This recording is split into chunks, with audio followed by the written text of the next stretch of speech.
Coucou à tous, j'ai avec moi du coup Seb. C'est moi. Voilà, bonjour. c'est lui. On s'est rencontrés sur le Discord de First Player, Ouais, mais c'est ça. aussi sur GozoX. Moi aussi Parce sur que GozoX. gros joueur de Gozo. Ouais. Et qu'est-ce que t'as pensé de ton week-end pour l'instant?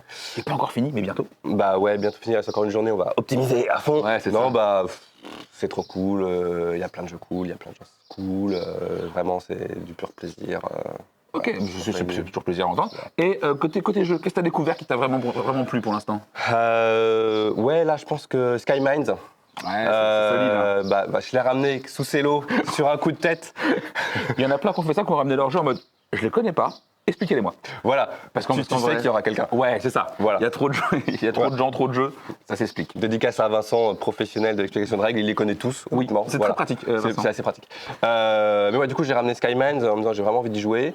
Et voilà, Est-ce que tu avais joué à Mombasa Et ou non, pas voilà, ce que j'allais ok. dire. J'ai jamais joué à Mombasa, mais je connais de réputation. Puis j'aime beaucoup Fister de façon générale, les jeux qu'il fait. Donc super content de découvrir ce jeu. Moi, je trouve que ça marche très très bien. Alors, j'ai pas la comparaison avec Mombasa, mais Bon, c'est quand même sensiblement équivalent. ça a d'être Ils équivalent. ont corrigé peut-être 2-3 équilibrages sur la piste de diamant et de machin, enfin les pistes Voilà. sur le plateau. Moi, je trouve que. Alors, les gens qui jouent au Mombasa disent qu'ils préfèrent largement le thème, mais voilà, bon, avec les problèmes qu'il y a avec. Mais moi, je trouve que le thème, il marche de Sky Mines. Oui. Globalement, tout est explicable et tout tient la route. Bah, c'est pas un jeu thématique, mais c'est comme Great Western Trail. Ça Pour moi, fonctionne, ça ça tient fonctionne. la route. Voilà. Et là, Sky Mines, ça tient la route. Voilà, bah, c'est ce que j'aime, c'est le mélange de euro, gestion. Il y a quand même beaucoup d'interactions. Ah bah attention, C'est dynamique. c'est un jeu à 4. Ouais, c'est un jeu à 4. Tu sens que vraiment, genre, Ouais. oui, il y a marqué 2-4 sur la boîte, ouais, ne fais pas ça. Vraiment, genre, la familia, au moins, ils assument, c'est 4. Ça, clairement, voilà. Donc ouais, bah, je sais pas s'il faut décrire le jeu très rapidement, mais. Tu peux en parler. Mais voilà, Tu es libre, bah, c'est ta capsule, fais-toi plaisir. Ok, bah voilà. Mais non, J'en ai bah, marre de bosser, moi. en gros, on va investir la Lune pour miner toutes ses ressources. Mais sauf que, alors, il y a 4 entreprises qui vont exploiter la Lune, mais chacun ne joue pas à une entreprise. Oui, Il y a une tu peux acheter des partie parts. un petit peu gestion de stock, entre guillemets, où on peut faire avancer, faire progresser ses parts dans une ou plusieurs sociétés. Et à la fin de la partie, plus elle est de part d'une entreprise, plus elle rapporte dessous, si jamais il y en a beaucoup qui sont partis. Voilà. Voilà, et donc C'est assez malin. vous faites un petit moteur d'action avec des cartes qui vous permettent de faire des actions, puis vous devez ensuite enfin vous construisez en fait des piles d'actions Ouais. plus ou À moins noter, pour efficaces. ceux qui ont joué, c'est la mécanique qui est reprise dans Blackout Hong Kong. Ouais, D'ailleurs, tu vois vraiment que tu fais ah, je connais ça. Ça me parle comme mécanique, j'ai déjà fait. mais du coup c'est non mais c'est super malin, ça marche très très bien. C'est pas si compliqué, je t'avoue que Non. effectivement ça fait peur quand tu vois le matos et l'icono et tout. Et puis quand tu en commences à fait, expliquer les règles, t'es là genre quoi, ces cartes vont au-dessus, c'est quoi ce bordel, tu vois. Et en fait, t'as Ouais. joué. Une fois que t'as fait un tour, tu fais ok, c'est bon, j'ai compris. C'est ça. Vas-y. Non mais ouais, c'est pas si compliqué finalement et ouais, c'est hyper plaisant. Donc Sky Mines, Ouais, ça, je suis un gros 5. ah oui, Ouais, t'es chaud là, faut. Ouais, je suis chaud, puis c'est le genre de jeu, une fois que t'as appris les règles, t'as envie d'en faire 2-3. T'as fait le plus dur, donc c'est bon, vas-y maintenant go, tu vois. T'as envie d'en faire 2-3, une fois que t'as bien Ok. débranché. Est-ce qu'il y a un jeu qui t'a un peu moins branché dans ce que t'as joué? Après, tu m'as dit que t'avais un peu casté à l'entrée avant de te dire je voulais jouer à ça. Ouais. Alors, pas forcément moi. Alors, Tolkien, j'aime beaucoup. C'est très bien. J'ai testé le jeu Tolkien avec l'extension. Elle est cool. Du coup. Donc l'extension, elle est cool. Le jeu est vraiment très bien. Il n'y a pas de souci. C'est juste, moi, j'ai toujours un peu le problème de dire, je trouve qu'il y a des trucs un peu plats. Tu vois, finalement, tu montes sur des pistes de temple pour gagner une ressource ou tu achètes un bâtiment pour avoir plus un truc. C'est pas ultra sexy, quoi. Tu vois, c'est pas des effets où je me dis, waouh, là, ça change complètement mon jeu et tout. Moi, chez Tolkien, j'aime bien jouer à deux. Surtout avec Chrono, on y joue en 45 minutes, tu vois. Ouais. Et du coup, là, ouais, tu vois. Effectivement, si je dois y passer 4 heures, je pense que je joue à autre chose. Ouais. Voilà, c'est ça. C'est, Ouais, on a mis beaucoup de temps sur la partie parce qu'il y avait 3 personnes qui Oui, découvraient, bon, voilà, etc. c'est pour ça. Donc, Et puis même à 4, Tolkien, c'est long. Enfin, ouais, c'est long. Non, mais c'est long. normal. Voilà, donc pour moi, c'est peut-être un peu trop long. Puis il y a une roue qui est quand même un peu plus forte que l'autre, donc elle est libre. Laquelle ? La jaune. Donc tu fous, si elle est libre, tu fous tous tes ouvriers dedans pour la remplir, parce qu'après tu copies tous les meilleurs effets. Bon bref, mais voilà, je comprends que c'est impossible de ressortir un jeu qui reprend la même mécanique. Ouais, mais j'aimerais bien qu'il y ait une V2 ou un mec qui se dit dans ma cake elle est cool, mais moi je peux faire mieux, je pense. Ouais. Oui, mais le problème, je pense, c'est effectivement, tu ressors une mécanique avec des roues qui s'imbriquent, tout le monde te fait genre. Garçon. Alors qu'en vrai, ça te dérange pas sur la pose d'ouvrier. Tu vois, genre. Bah ouais.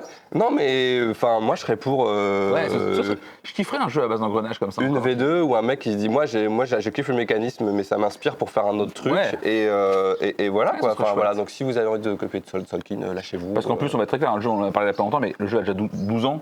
Mais ouais, mécaniquement, ça reste ultra actuel. En plus, le système de roue marche toujours très bien. Ah oui, Voilà, c'est ce que t'en fais qui peut parfois un peu machin, mais c'est trop bien. Non, et puis il y a je sais pas, il y a assez peu de jeux où finalement, où c'est réfléchi, où il y a cette satisfaction tactile. Ah oui. Comment tu tournes ta roue et tu vois tout qui coulisse, tu fais genre. La mécanique, la sensation tactile est assez. Tu vois, c'est un peu le même truc que dans Anachronie, t'as des grosses figurines, tu aimes les. Parce que dans le jeu de base, quand t'as pas les figurines, tu peux jouer sur les figurines, mais. C'est trop triste. Pourquoi faire? Ah ouais, non. Anachronie, moi, c'est l'extension inutile mais indispensable. Voilà. Vraiment, genre, on peut jouer sans. Non, tu peux pas. Non, en fait, voilà. Quand t'as joué avec, tu joues plus jamais sans. Et voilà, c'est tout bête, mais voilà, tourner cette roue, c'est assez satisfaisant, Oui, quoi. complètement. Quand tu la tournes de deux, je sais bien fumer, clac, clac. Ouais, non, c'est sûr qu'il y a des côtés fous, tu vois. Donc j'aimerais bien revoir cette mécanique. Voilà, mais Oui, c'est vrai, et il y a vraiment raison. Voilà. C'est ça. Voilà. Tiens, côté week-end, est-ce que tu recommandes un week-end jeu comme ça, toi? Oh, oui. Bah surtout, personnellement, voilà, quand tu as une famille, des enfants, un taf et tout, et que tu joues pas forcément Ouais, beaucoup. Là, tu te dis, genre, je pars 3 jours, c'est Là, l'orgie. tu te dis, voilà, et là tu doses, tu rattrapes entre guillemets ton retard de jeu. Parce qu'en plus, là, l'avantage qu'on a, c'est qu'effectivement, tu te proposes n'importe quel jeu, peu importe son poids, Voilà, c'est ça. t'as des clients. C'est ça, voilà, effectivement, ouais, parce que Ça, c'est fou, tu vois, c'est pratique. Parce que même chez toi, même si t'as des groupes de joueurs, souvent déjà, il faut préparer ta soirée, il faut machin. Là, tu les. Tiens, je jouerais bien ça. Voilà. Vas-y, chaud, tu vois. Voilà, tu set up le jeu, puis les gens, ils vont venir, les quoi. gens arrivent, tu vois. Ça, c'est cool. Et du coup, vu que tu connais bien Route, Ouais. ça partait. Petit conseil pour nos viewers qui nous regardent, un conseil de route. Un conseil de route. Ouais, genre pour les gens nuls comme moi à Route, qu'est-ce que tu conseilles? Pour les gens nuls en stratégie, faut jouer plus. Non, mais Route, c'est vraiment un jeu, pour moi, c'est un bijou, quoi. C'est vraiment un chef-d'œuvre. Son défaut principal, c'est sa qualité. C'est que faut y jouer un certain nombre de fois pour. Oui, pour comprendre un peu le tenant aboutissant du plateau. Pour comprendre et qu'en termes de potentiel, parce que tout se fait dans l'équilibrage entre les joueurs, ce que la communauté anglaise appelle l'entanglement, c'est l'enchevêtrement, je traduirais ça comme ça. Pas ouf. C'est pas ouf, hein. Entanglement c'est un peu plus parce que effectivement, si chacun joue dans son coin, le jeu est débile, le jeu ne marche pas. Oui. Et voilà, et c'est pas forcément taper sur le leader non plus, tu vois. Oui, parce que les points sont pas forcément toujours visibles. Les points sont pas visibles, et c'est pour ça qu'il faut connaître les factions, Ouais. et même connaître les communautés de factions, et connaître le setup, pour te dire, ok, le potentiel de points de cette faction est quand même vachement plus élevé hors du tour, machin, que celle-ci. Donc voilà, mais il faut pas avoir peur de jouer. Il y a un groupe Facebook qui s'appelle Tournoi Route App ou je sais pas quoi, et toutes les semaines, Il y a des petits il y a une espèce de ligue en gros, il y a des matchs toutes les semaines et tout. C'est Parce que du coup, il y a une appli, super c'est ça friendly. Il y a une appli et l'appli vient juste, il y a 2 semaines, de sortir une extension avec 2 nouvelles factions et surtout la mise en place avancée. Deuxième conseil que je peux donner si vous jouez à Route, c'est print and play. Si vous faites mise en place avancée, Advanced Setup Route. In English. Voilà, en English, vous allez trouver les cartes. Qui, elles sont vraiment bien. En fait, ça change la mise en place du jeu, ça met en place un draft et ça rééquilibre vraiment le jeu, notamment le setup de certaines factions qui ont vraiment besoin d'un petit boost. Et il y a beaucoup de gens qui disent, moi le premier, que le Route c'est un jeu uniquement à 4, tu confirmes? Pour moi, oui. Ok. Ouais, pour moi, c'est 4. Je connais des gens qui me disent non, mais 5 c'est vachement bien. C'est beaucoup trop long à 5, c'est beaucoup plus chaotique.